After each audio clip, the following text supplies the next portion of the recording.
Well, aloha guys, I'm trying something different today. I'm in the car outside the community center where I have a stronger signal to share some updates with all of you.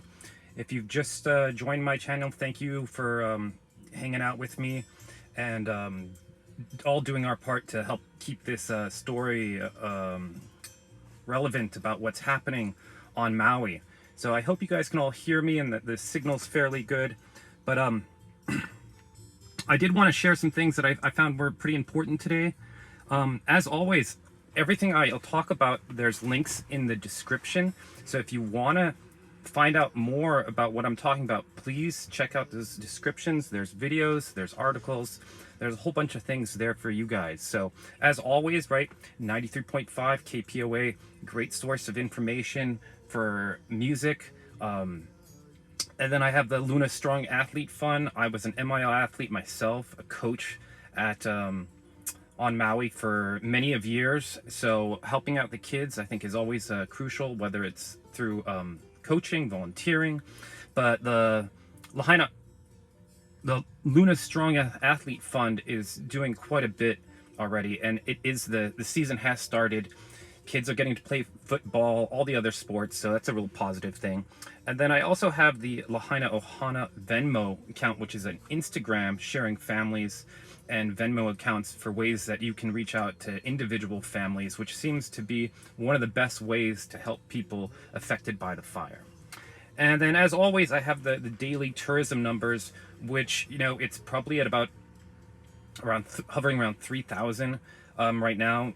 Coming back from that, I think it was almost below 2,000, a little bit below 2,000, but you know, the summer peak is about 8,000 a day, and at any given time, I think there's about 60 to 70,000 tourists usually on the island. So I always keep an eye on that. That kind of gives you a sense of how many people are coming to visit and the economic impact or the lack of money coming into Maui. So check that out. And then let's see, on to some of these stories. Hawaii News Now, which is based out of Oahu, had a great story. It's a video on funding Lahaina fire survivors and how direct donations are helping families survive on Maui. So it's a good story about how I think what people are doing out there on the internet is really getting cash in people's hands to spend, and that's helping. It's working. So it's great to hear that fundraisers and personal fundraisers and GoFundMe and Venmo, those charity events and reaching out to people is probably one of the best ways and most direct ways to help people. So, and then for some of you, right, there's been a basically media ban on the whole area, and they just lifted the no-fly zone. So Jesse G. Wald, he lives in Lahaina, and he was able to get his drone up, and he spent some time showing what the damage looks like most recently. So he's got some great stories, but I have that link below. It's Lahaina Fire's new drone footage from the bird zone. So check that out.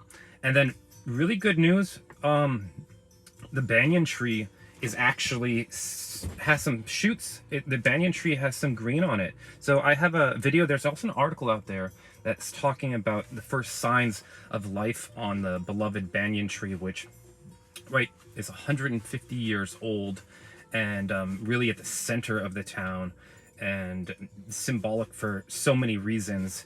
And it's they have an arborist there. They're doing everything they can to ensure that that tree can see another day and maybe give the people of Lahaina, maybe the world, a sense of hope that there is recovery after such great loss. So yeah, it's good for that banyan, you know, thank God for that banyan tree showing some signs of life. You know, it's, you know, it is just a tree. However, the symbolism of it and its history, it's definitely a treasure to the county, to the state, if not for all of us. So that's great news. The banyan tree is showing some green shoots. So, and then really interesting, right? Josh Green, who is at the UN right now talking about climate change, which I haven't been able to see. I read a little bit about it, but I didn't see any clips of him at the UN in New York. But there is a petition to delay the reopening of Maui. Hey, Fern Forrest, Mick, great to have you. I'm up at Volcano here at the community center. But yeah, there's a petition going on. It appears that or the voices of the people on the west side of Maui seem to not, well, they're not ready. Many of them are not ready for tourism to open up. You know, there's still so many displaced people staying in hotels, and it sounds like many of them, you know, for them to have to move out to make room for tourists, even though, you know, it just is, it sounds like there's a little too much pain and trauma going on in that area for it to reopen. So there's a petition. I have a link to that petition. I don't know how you feel about this situation. You know, I don't think tourism is the life of most of Hawaii. So, but maybe that side of the island needs a little more healing, and the people there are clearly voicing that they're not ready. I think it was almost 4,000 people signed that petition in the first day. So check out that petition if you want to read about some of the feelings and sentiments of the people of Hawaii, and such a you know, Josh Green announcing October that it would be opening, and then I don't know how much he really talked with anyone. So but check it out. Yeah. And then let's see, what else do I have here?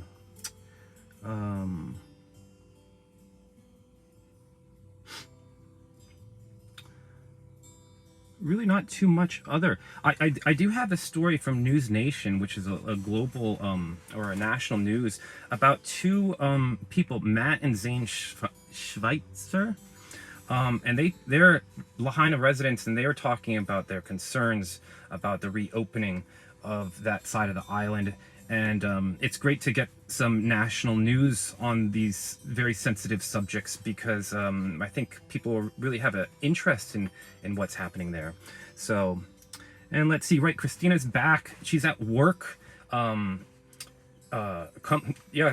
you know, I think someone put it really well as far as the tourism, is that the people there, their hands are already full with hugging the people around them, that they're not quite ready to embrace tourism on that side. So yeah, but Christina's back from Maui. She did upload a video of one of my high school friends, who him and his mom have a 40-acre farm there in upcountry Kula.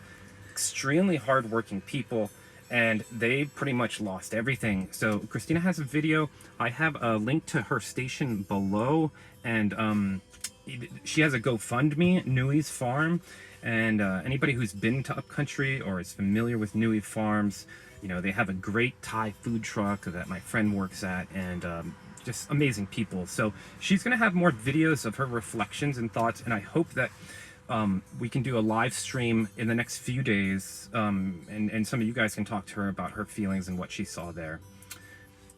Yeah, Leah, please donate to her farm. Yeah, you know, Nui, I've known Nui actually my whole life, and her son has been a friend of mine for, you know, I don't know. I actually got to see him and ask him how he was doing when I went to Maui, and having a real tough time. You know, the economy is one thing, losing everything is another thing. The uncertainty and mistrust, I think, in officials and information, it's just creating a real toxic environment. So, and then right, Starkey Farmstead. Samantha was on Maui. She is gone, but she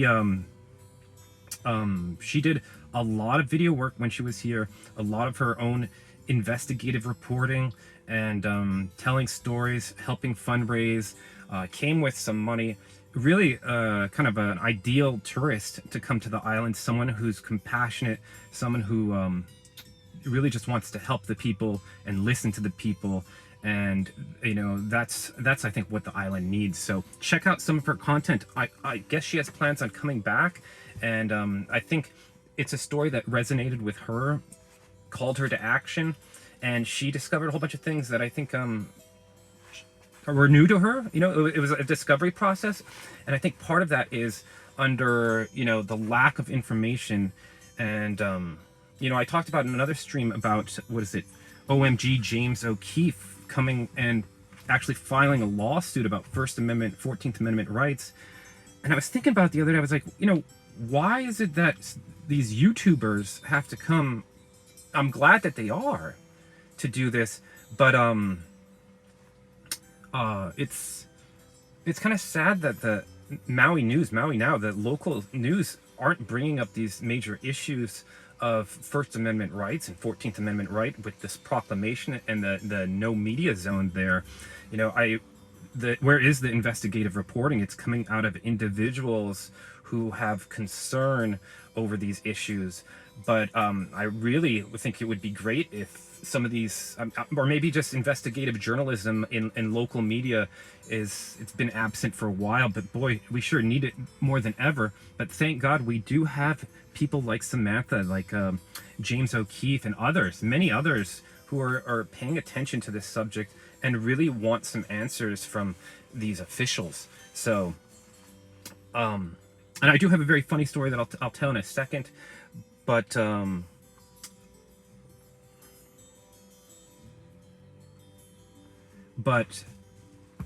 just go ahead and tell it. Well, I used to coach. I'm a coach, I'm an athlete, an artist. I run marathons, and while I was in Maui, I coached at a whole bunch of schools: Seabury, Maui High. I was head coach at Kihei Charter, but I helped people at all levels, at all ages as well. And I worked with an athlete there, Ryan Sang, at Maui High. He had moved from New York. His brother, Ian Sang, and I became pretty good friends, and we got to go as media to things like the Prefontaine Classic. And I coached Ryan while he was a senior, and then I coached him a little bit while he was going to college. And he actually ended up going to Kenya with me, and we spent a month there in Kenya trying to learn about all the quote-unquote secrets of Kenyan running, or the diet. And there wasn't too many secrets there. It was just like hard work and good food. So hey, a Seabury alum, Lisa, awesome. But while I was coaching Ryan Sang, we parted our ways, and he ended up going into the police department, and he got stationed on Lanai. And Lanai is the island where Larry Ellison, the billionaire, the CEO of Oracle, owns about 95% of that island. That island was before owned by Dole Cannery. The Dole Cannery was basically the pineapple industry. The sugar and the pineapple industries were the two main agriculture crops there. But I just found a video. It's been out there for a while, but Ryan Sang, a police officer, actually pulled over Larry Ellison. And there is I have the link below.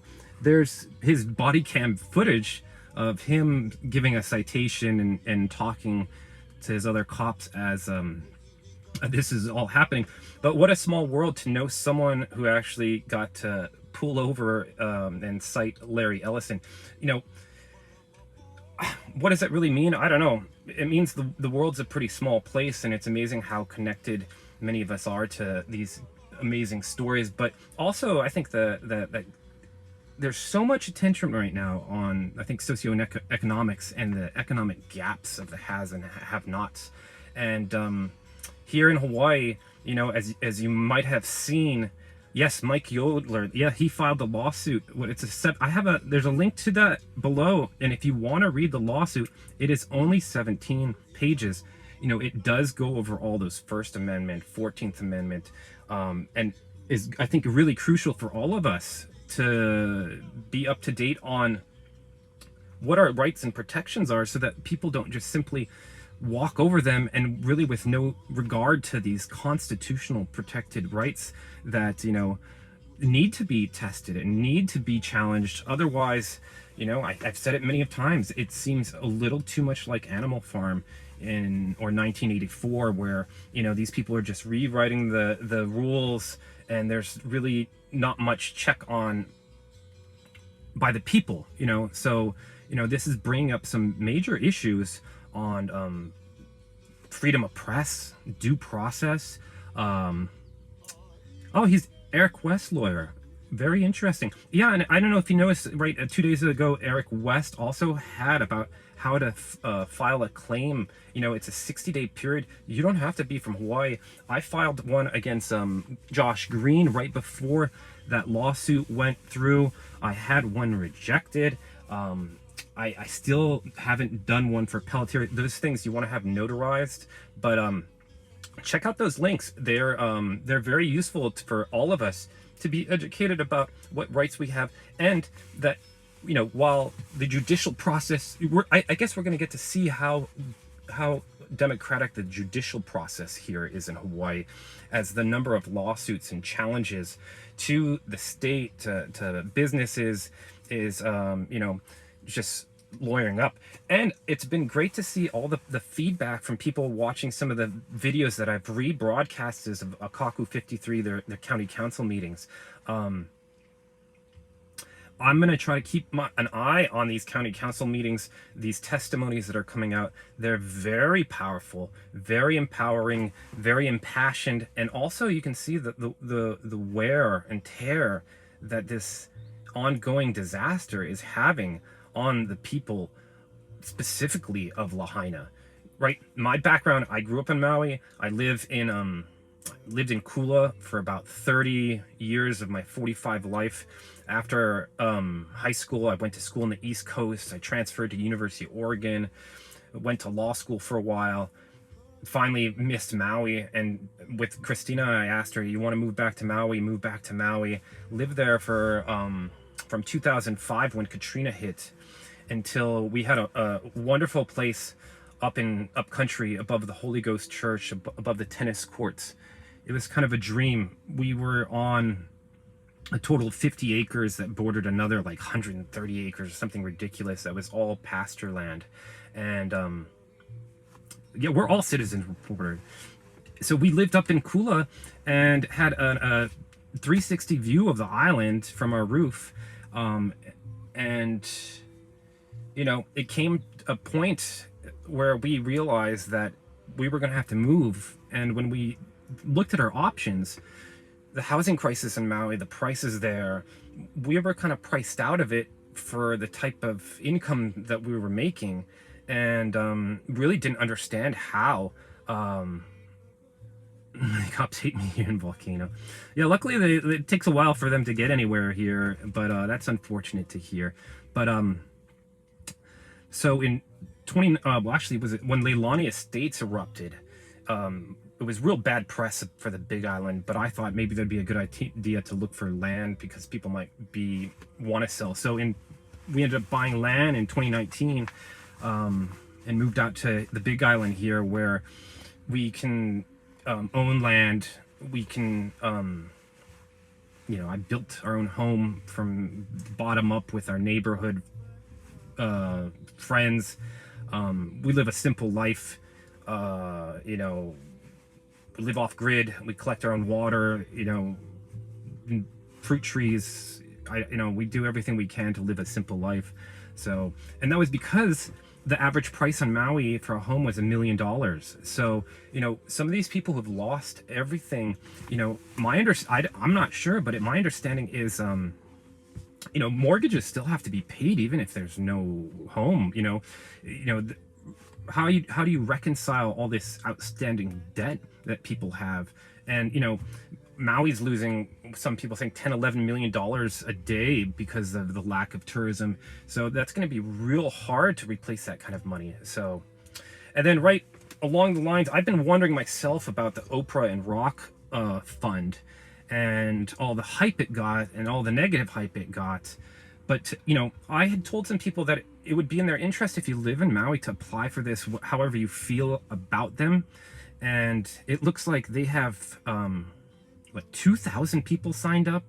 So not a lot of people signed up, which is unfortunate. And, but I guess they're going to be giving out that $1,200 starting, the Rock said next week. So I'll be very interested to hear some stories of that money getting out.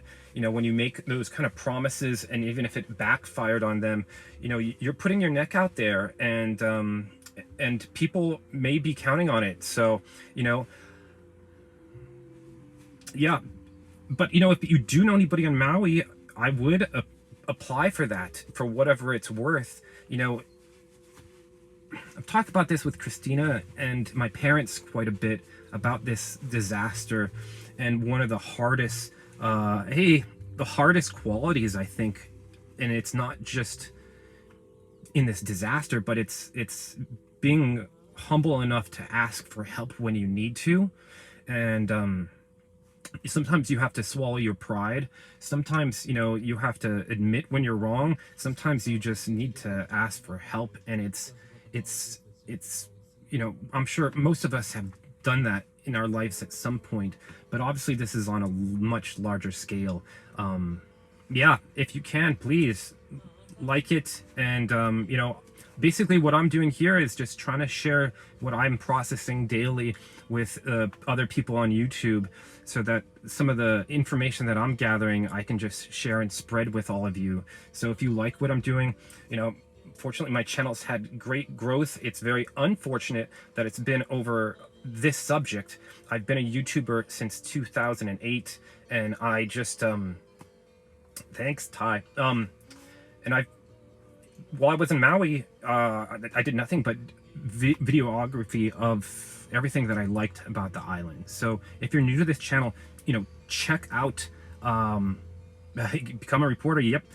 Check out some of my other videos. I have over 1,000 videos, I think, of Maui and everything I loved about it, and things that I didn't even know I liked about it. So some of the things I miss there is the backcountry. I miss the running events. I miss watching windsurfers at Ho'okipa. I had my favorite surf spots and boogie boarding spots and running spots. And of course my family's there. My mom and dad live in Kula. So as they say, Maui no ko'oi, but Maui's on its knees right now. Maui is suffering. I think we're all going to have to be thinking outside the box and more creative in how we approach this sort of situation. There is just so much at stake when we're talking about land rights, land grab, so it's such a difficult situation. I'm trying to wrap my head around it and also manage my expectations. But most importantly, I'm just trying to hear the stories and make sure that I'm up to date on this ongoing story. So, and for some of you interested, if you want to get in tune with some of those meetings, Akaku 53, I do not have a link. They have live streaming of almost all the meetings. I guess Bisson gave an address yesterday, Bisson, and it's I don't know where these people are out of touch they are, because they're just bad leaders, and I don't know how else to say that other than, and I think the whole world realizes that we all don't only just demand better. I think it's like our right, I think, to have better leadership than we have. So John M., I don't believe the Dew started it, right? That's been an ongoing subject from the very beginning. Lahaina will rise from the ashes and be better than it was. I have no doubt in the people of Hawaii, the people of Maui, their unity, their strength, their spirit. So I think with that as a guiding light, it could be. But some of this madness with Green and I don't know, these people just seem so out of touch. Yeah, Mike. So out of touch. So and it's very sad, and it's very concerning, because now there's a light being shown across the globe of everything that's happening, and now more than ever, I think everything that these politicians do is going to be scrutinized. But I wish they would step down. I wish they would listen to the people and give the torch to someone else. Give it to someone younger. Give it to someone. Something has to change, or the tension that is building is going to keep growing, and it's not going to be nice. It's not going to be nice at all. It's just bubbling up, and you can hear it over and over, of like the issue of tourism, the issue of Green's proclamation. There just seems to be so much wrongdoing with the government, but there's people behind the government, yet there's so much good things and positive things from the community. But I've heard multiple people in interviews say, hey, why should I pay taxes? And, I don't know what to say to those people when your taxes are going to go to the pensions of John Pelletier or Bisson. Why should they get any money from anybody for anything? I know, I don't understand. Yeah, Green March. Yeah, John M. That arborist. Yeah, it's kind of weird, right? Perception is reality. I often tell that to people when I'm coaching, and how much your mind sometimes looks at things or doesn't perceive things. Because maybe you're not ready to, or you only want to see one thing or another. So I think with some of those videos in the arborist, some things caught my attention. There's odd anomalies that happen in these fires, and there's video that Cristina has of Opus Farm where it's this melted aluminum and melted glass, and there's people on the islands who feel that there's something suspicious going, but mismanagement, and this threat has been out there for a while, and somehow we have a bunch of dopes. We got the Three Stooges in office, and now unfortunately that resulted in a disaster that, while I don't think Lahaina could have been saved. That fire, the winds, the images I saw, the images my parents shared with me, I was watching it unfold from here as the winds were high all around the state, and we were in a big dry season. So, I don't think that town could have been saved. However, turn on the sirens, police evacuate people, use modern technology to save lives. And maybe that could have been the case, that more lives, maybe not all, but most of them could be saved, right? If you have spent any time looking at the list and seeing who's on that list, a large portion of it were elderly people, and probably didn't have a chance of escaping. So just so sad, so tragic. So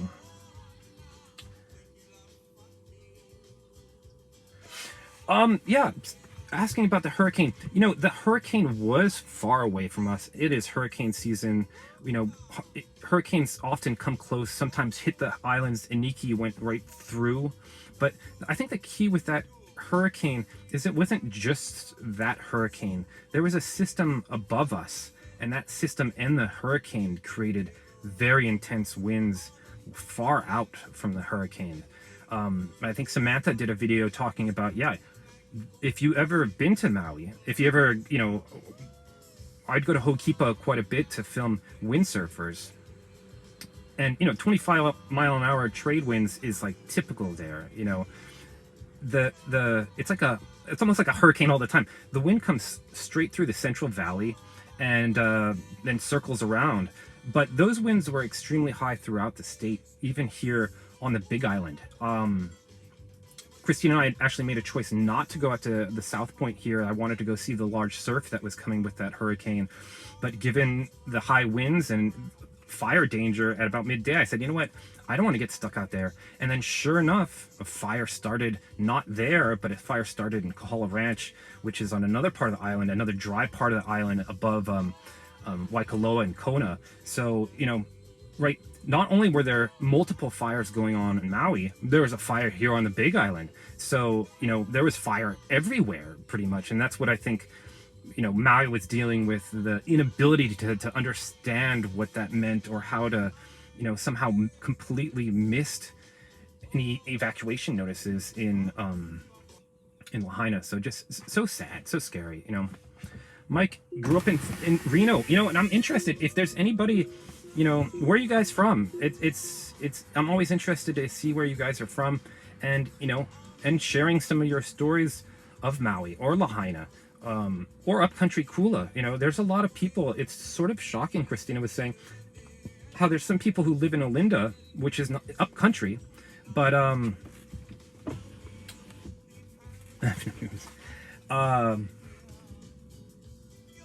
Scotland, Portugal, awesome. My family on my mother's side, my mom's 100% Portugal, and they came from the Azores at the turn of the century in like 1899. Nevada loves dew. So I've never been to Portugal. I'd love to go. My family ties are to Portugal. I'm actually working on a book about my great grandparents coming here and my grandparents growing up on the islands as Portuguese immigrants, like so many people who have ties to the island.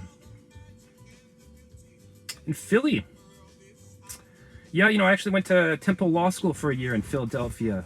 Boy, what a beautiful city with all its art, but what a rough city for sure. That place is pure urban. And when I went to school in Temple, it's like I remember the Taco Bell bulletproof glass and barbed wire all over the place. Austria, now in Kansas.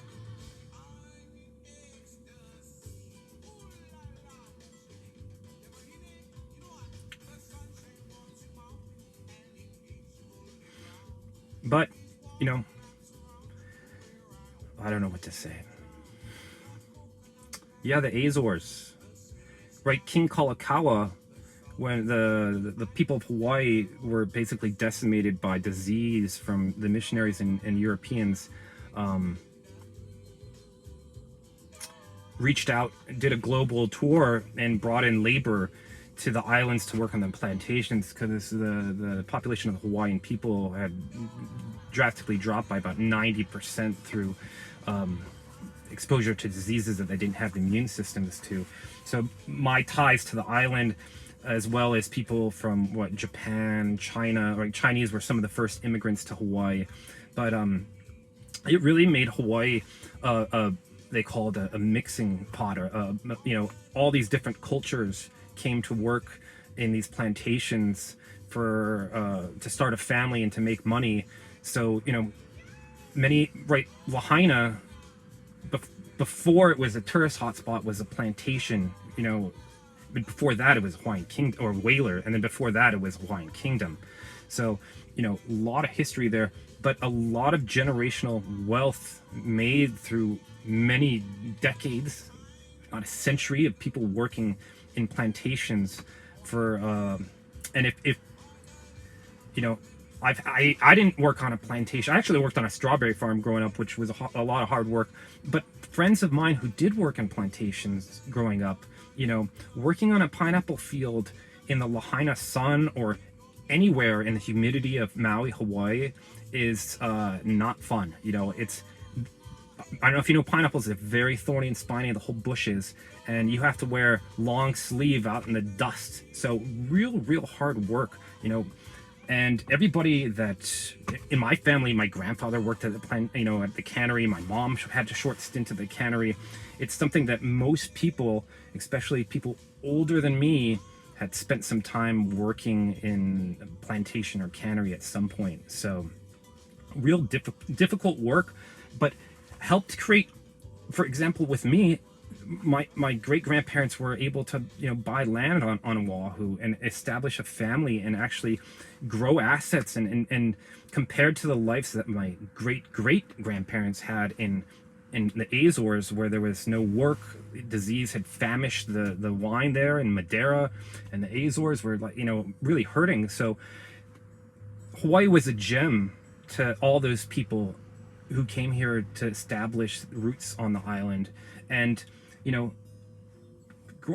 growing up, I went to a private school. I graduated from a public school at Maui High, and the mixture of people that I knew growing up, I had friends from just all mixes, Thai, Korean, Japanese, Filipino, and it was kind of a shock when I went to school in Boston my first 2 years, and there just wasn't quite the diversity that existed here in Hawaii. While there is racial tension, the diversity, someone being Hawaiian, Japanese, European mix, we're all kind of like a mix here of races as we go along. So Yeah.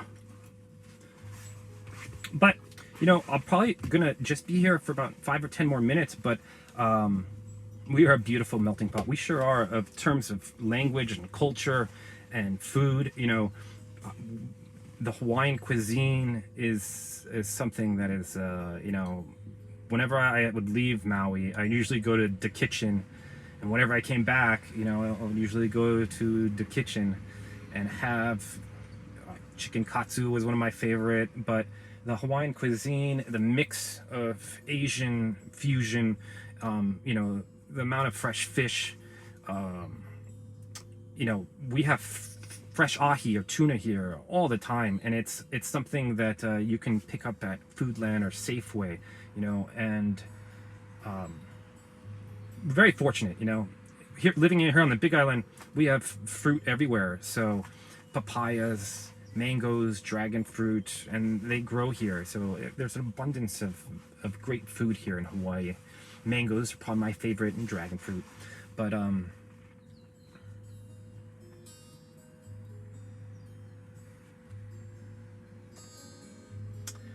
morning, Matt. Wow, amazing. Yes, God bless you too. Ask him what puna bud is. Puna bud, you know, right? That's the as they call it here, pakalolo, right? Paka smoke and lolo stupid, you know, the stupid smoke, right? The stuff that and Puna, actually, the Big Island is known, right? Kona Gold, the Puna bud, is known for its amazing green harvest that they have here. You know, especially when you go down to the Puna area. So, oh, Josh Green, yeah, July 12th. You know, and Josh Green right now is in New York at the UN talking about climate change. You know, it's, you know, sad, frustrated, angry that he's the face and voice of Hawaii throughout all this, you know. You know, I'm not going to go into the politics and the heated politics of Republican and Democrats. I'm a political science major. I've studied corruption when I was at University of Oregon. You know, Tweedledee, Tweedledum is kind of the way I see it. You know, big business is in the pockets of most politicians, and Hawaii is no different. But I think when you look at Hawaii, there's the specific interest of, like, you know, military complexes is deeply embedded into, especially Oahu. But tourism really runs the show, and money, unfortunately, is the main driving factor. My dad worked in the hotel industry his whole life, basically. He worked in Kapalua as a pastry chef there, and then he spent time at the Maui Prince as a pastry chef. So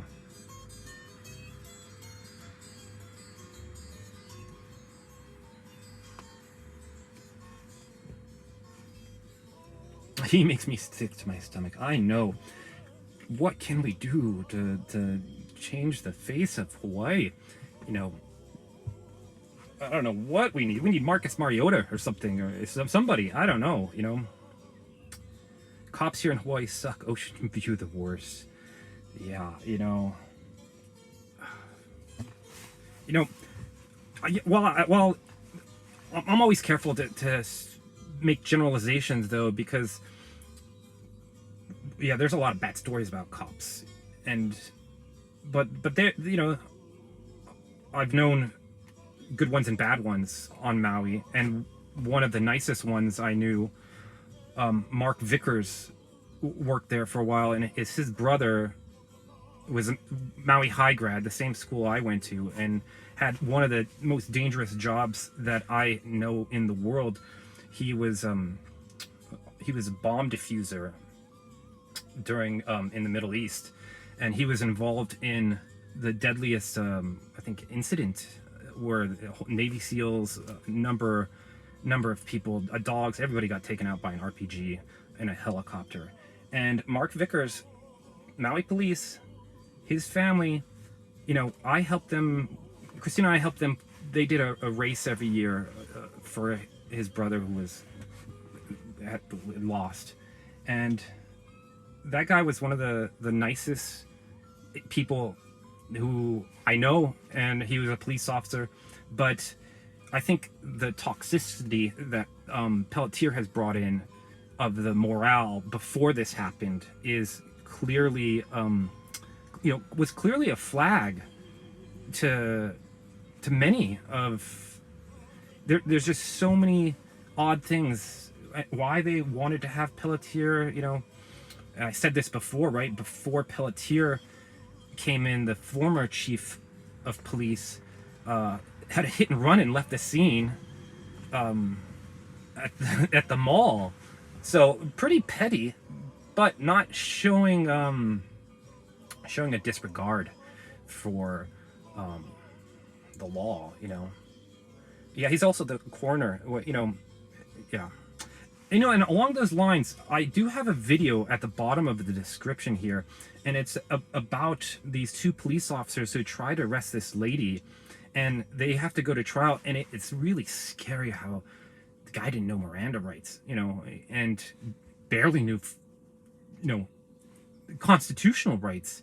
And we're really, I think, in the case of Eric West, that was just bullying. And it's unfortunate that many abuse their power and take advantage of people who don't understand their rights as well. And that's where educating yourself on your rights, can make a huge difference in the final outcome, because it looks like these cops, they're, some people go down on these issues, and people have to resign, and people lose pensions, and people do get held accountable, even the police. So, what can we all do to make sure that those things, or that we don't,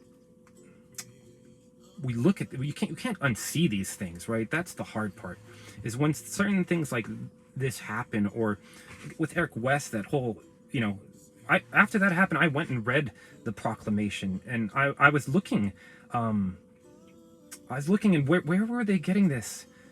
That they were just making it up. And, what, OMG, they was talking about how the National Guard, those guys were saying, like, no, you can film here. Those cops, they just are puffing in their chest. And who's giving those orders? Is that Pelletier? Is that coming down from Green? There's a line of command and a chain of command that, whether it's through FOIA request, Freedom of Information Act, or, whatever it has to be, it will come out, Yeah, it seems like martial law, and you have no rights. And it's like, someone put it well, it's kind of like going through security in an airport. All of a sudden you have like no rights, you're just treated sort of like a prisoner, pat down. I've been pat down way too many times. It's, where I'm like, hey, like, it's ridiculous, and here we are in Hawaii. I don't know where in the Constitution it said, oh, when you have an emergency, you don't have access to your property or your rights, or you don't have anything.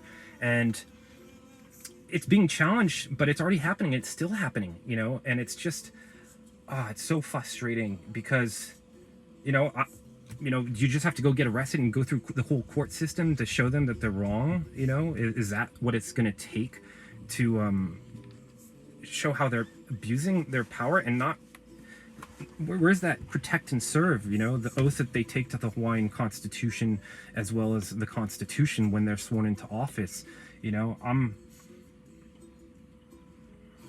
It's just, I don't have any answers for any of you guys out there, right? I'm just trying to have a dialogue with you guys so that we can all, continue this conversation with those that we care about and love, Got to have an attorney right away. Yeah, but what's interesting, though, is, sometimes while having an attorney is one way, that there are things that you can do as an individual in filing claims and notice of claims and petitions. So, but boy, does it sure help to have a great attorney, because I don't know if anybody watched what happened with Alec Baldwin and the Alec Baldwin case. And right, Alec Baldwin, basically shot someone. Intentionally or not, doesn't matter. But the attorney that he hired was like one of the best attorneys in the world. And the evidence, for some reason, they didn't have the whole gun. And the attorney just pointed to, well, then that was like enough to throw out that for evidence. And Alec Baldwin was free just on a technicality that they didn't even go to court, you know? Or if you have someone with some brains, you know, I'm not sure that Maui County or even the government, I don't know about their legal defense, and if they're ready to come up against some of the big shots that might be able to really tear down some of the things that they're doing and saying. And, you know, it needs to be corrected, because like if this boat keeps going in this direction, you know, clearly Maui is not ready for another natural disaster. And you know what has life taught us? That these things can and do happen, and the unimaginable is not that unimaginable. So, you know, my huge concern, besides mismanagement, is like, you know, how can people feel safe when the same people who just mismanaged this are still in their seats, you know? LA, it wasn't natural. You know, I think it was awful is what I'll say. So, but for all of you guys who are just joining me, you know, give me a thumbs up, like the channel. I'm trying to do as much live streaming to share with you guys to have this dialogue, but I'm also trying to do some other content. You know, if I feel like I'm doing anything, you know, as little as it may be, the fundraising is going well. I think we're at almost $1,500 between the Humane Society and the Maui Food Bank. But I also feel, you know, sometimes political satire or commentary, the role that sometimes artists or cartoonists or you know, content creators, which I am, hey Leia, aloha. You know, maybe part of our role is to create content that does reveal how ridiculous this is. And some of the stuff that I've been doing recently, if anybody has seen the video I did on Josh Green and Joe Rogan's reaction, you know, it's my little way of taking a little shot, you know, my little at these guys. And it's my commentary and my commentary on revealing some of the ridiculousness in the way that especially state and government officials have been dealing with this and dealing with the public, and their lack of transparency, their somewhat inability to have clear messaging, and not having concise information on their websites. You know, I went to the Maui County website when this fire happened, and I was saying, man, they gotta have something for people, you know. And it was surreal. I was like, well, hello, you know, government, hello, is anybody like, where are you guys? Like, you know, I mean, the firefighters had their hands full, but the emergency management, the police, you know, what happened in Lahaina, I'm not sure there's any good reason for it to go the way it did, you know. And the very fact that disobeying the police meant you had a better chance of survival says quite a bit. And listening to them meant that you were putting yourself at risk, you know.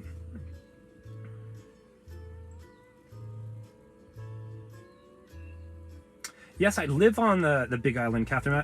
I was born and raised in Maui in upcountry, and I lived there for, about 30 years of my life, and have many ties to many people there of all sorts of works, and, you know, people who work for government. You know, freaking the guy in charge of emergency management is my uncle. You know, one of my classmates is the Mayor Bisson's, you know, like managing director, Leo Kyres. And so it's a very tough and sensitive subject, because, you know, I can't just blanket everybody, you know, as being bad. These are people, these are, you know, but there are some really bad actors that need to be dealt with, I think. So why did I move to the Big Island? Well, my dad was stationed at KMC here. My dad and my mom met on the Big Island. Most of my life, we would come out here to the vacation to go to Volcano National Park. And my uncle, Dietrich Veres, lived out here off grid for about 35, 40 years. So in the back of my head, I never thought I'd own land or have property. I never thought I'd make that kind of money. But we were able to buy land really affordable here. Like with 3 acres, I think it was like $22,000, and we got a great deal. We got a property that there was a home on that had gotten destroyed from a fire, I think in '99. So there was a driveway, an easement, the sewer was already there. So it's just a matter of building a home. So in 2019, Christina and I, we bought an RV from California, shipped it out here. I lived in the car for about 2 to 3 weeks waiting for it to show up. And for the last 3 years, I've just been working nonstop, pretty much on the property. On Maui, I was an artist. I still am an artist, but I just got a lot of my art supplies back, and just about 2 months ago, I brought all my art back to our house to fill in our house with my artwork. So... But I would have loved to stay on Maui. My parents, they have a home there in Kula. Their neighborhood, I have drone footage. No, not Herman. No, the new guy. Thank God Herman's not my uncle. Hopefully he left the state and is in like protective services. Because Herman, I had never been so shocked by someone say what he said when he said, oh, they didn't want to send the alarms because the people might have their air conditioning on and they wouldn't hear it, or, you know, it's only used for tsunamis. I never learned that growing up, you know. I've heard the sirens be in high school. I heard them once. You know, they're tested every month, but you know, there's all sorts, you know, right? Tsunami is a major threat here. On the Big Island, a number of tsunamis. That's why we have the warning system, is because of the tsunamis.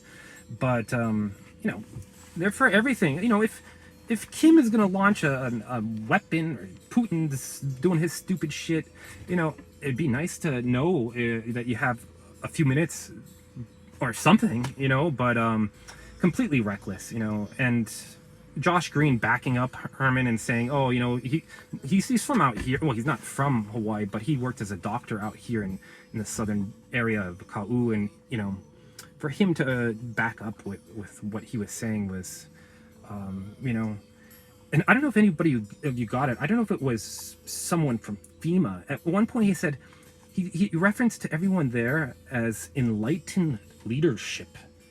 And I was looking at like, I was like, who is this guy talking about? You know, like enlightened leadership. These guys are, I mean, I have no idea. Yeah, Elon is, what he had said quite a while ago, you know, in prosecution. And it's like, it's unfortunate, but it you know, how this isn't a crime.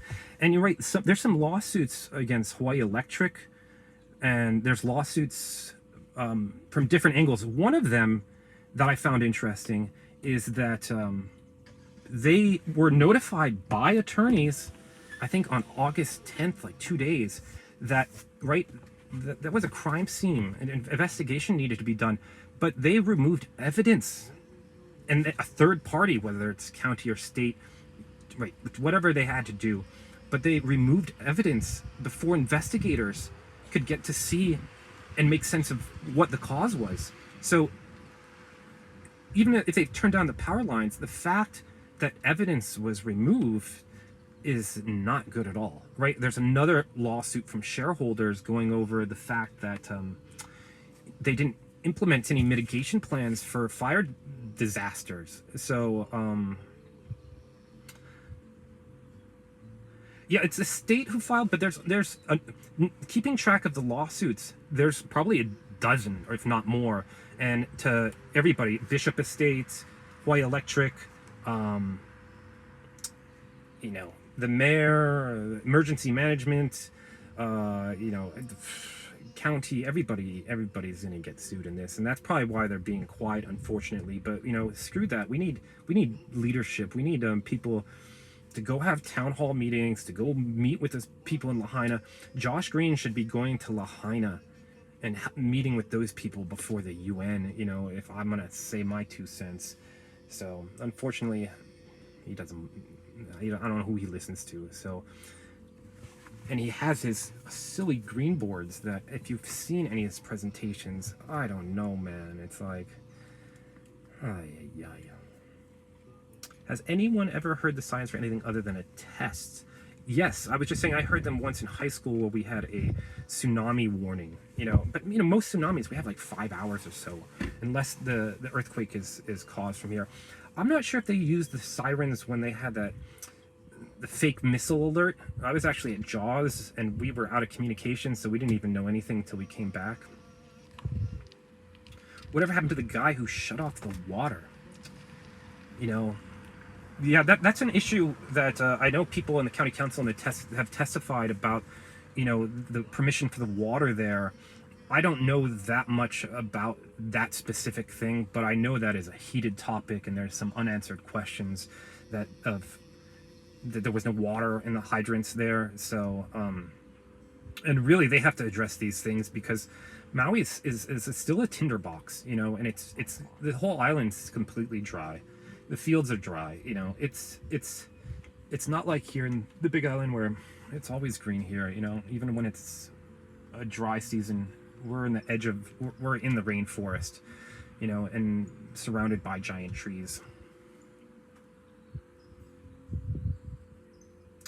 Yeah, Robin, yeah, the leadership in our country across the board, it's and we're losing people, and that's not right.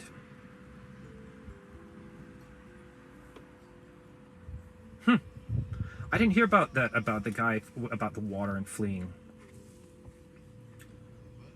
But great to have you guys here, and great to have some of your questions. Right, I'm broadcasting here from the Big Island. I have links to many of the things I talked about below. Right, all the Lahaina has a secondary pressure. Yeah, it's amazing that a lot of you guys are following this story, which I think is great.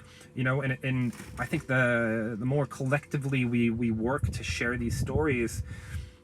Hey, what was it? G.I. Joe, knowing's half the battle, right? So being educated on what's happening is the first step into making things right. And finding out what's happening is with the county and state really isn't doing much to assure, I think, people. Yesterday I talked about it, right? The American Lung Association criticizing the state about its messaging, right? And I'm glad other organizations are calling out the state of, you guys need to have better messaging on this, because people are not getting the information in the way they're providing it, Thank you.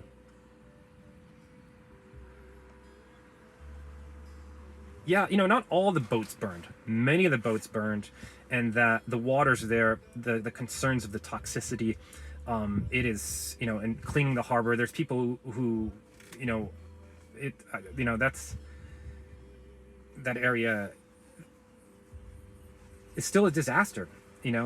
If you look at the video I have below of the drone footage that, I don't know what his name was, but he has drone footage. He goes right over the harbor. You can see it on many of the ships that are just still sunk there. And, it's the latest drone footage I've seen. Yeah, the sirens, they actually have different, if you go to their website, there's different tones for different alarms. So, there's a wailing sound. In their website, they say specifically that it is used for all sorts of emergency. So, Ermin, what those guys were saying about the sirens, he was in Oahu too. He was at a FEMA meeting. So, right, when we're talking, sorry, I didn't get that. can I put a link to OMG? I think I do have a link on the very bottom of this. You know, I also have a link to our Venmo and Cash App if anybody wants to support us through there. It's not necessary.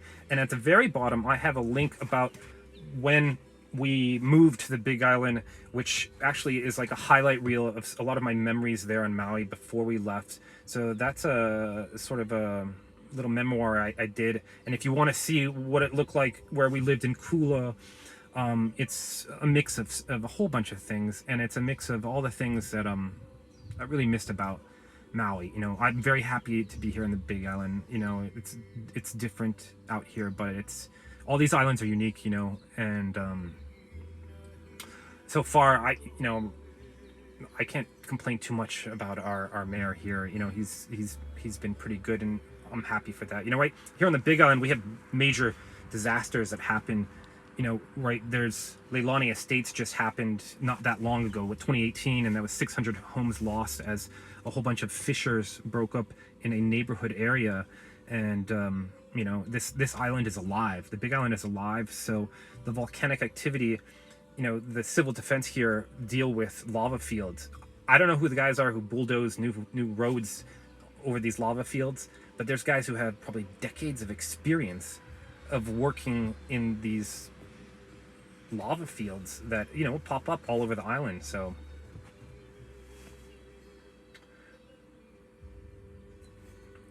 what up? I got some music here in the background.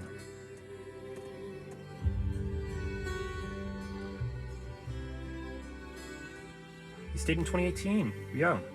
You know, one of the great benefits here is seeing Pele, the goddess, here in her many forms, right? We just had a great eruption that lasted, I don't even know, a week, and now it's pretty quiet. But it's something else to see. I'm sure some of you have seen eruptions, and they come in all forms, but there's a caldera here that's constantly erupting and in dormant stages. And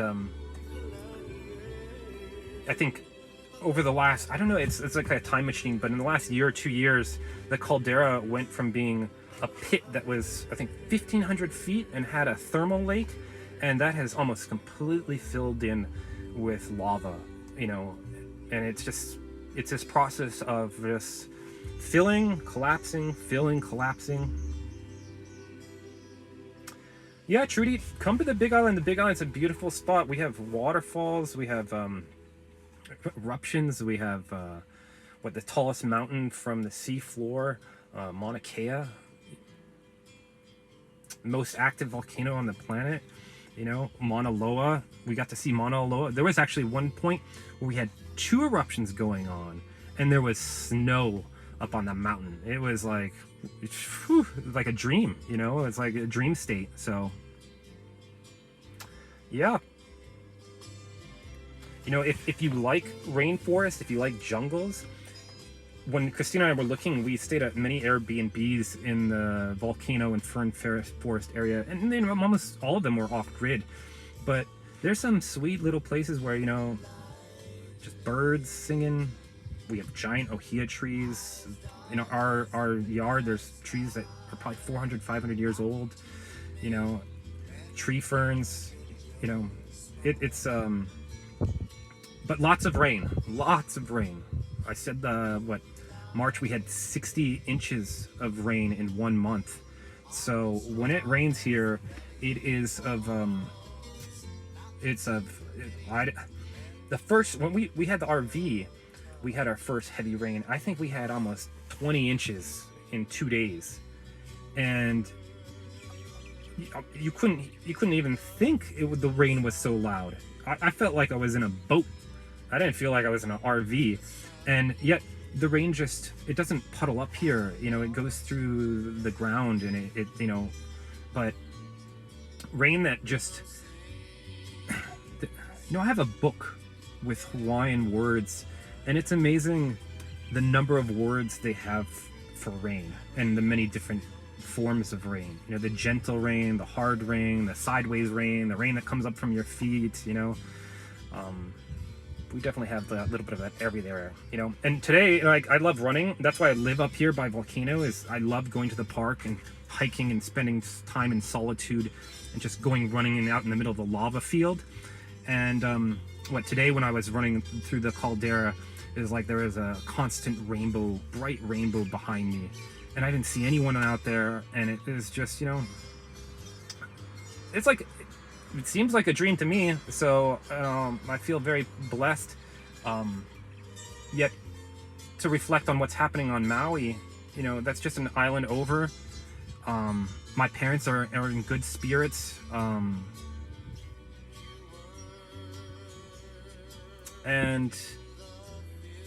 But there's a lot of people on Maui who, you know, they're doing their best, man. But, you know, some of their spirits, you know, these people just lost everything.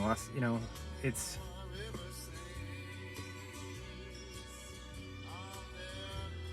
you know, I like to watch what's happening on the world and in the news, but to think, you know, Lahaina would just be completely destroyed with all those lives. And then, you know, the footage that came out from it,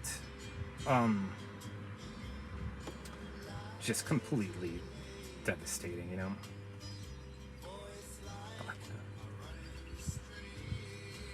But you know what? I'll play a little music here, and then it was Peter Moon Band, and maybe take off after a song or so or something, you know.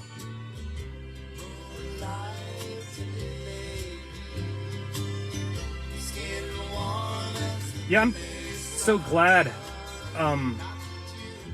that I'm close with my parents and my sister. I have one older sister, and she lives out here with my brother-in-law Morgan. They just moved out here from Maui.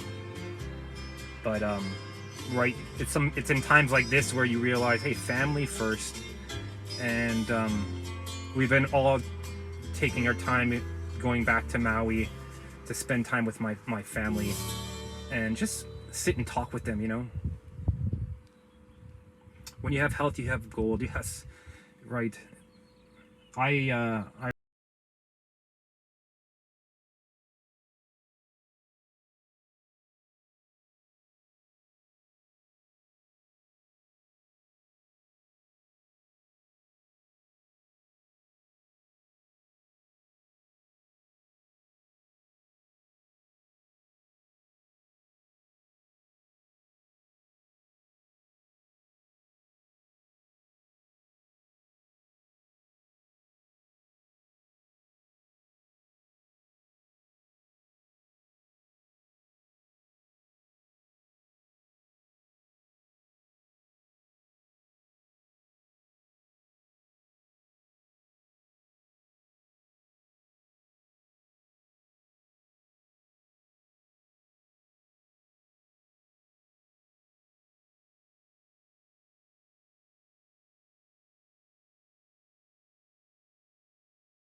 hugs, kisses, say hello, aloha, right? Aloha, right? Aloha, guys.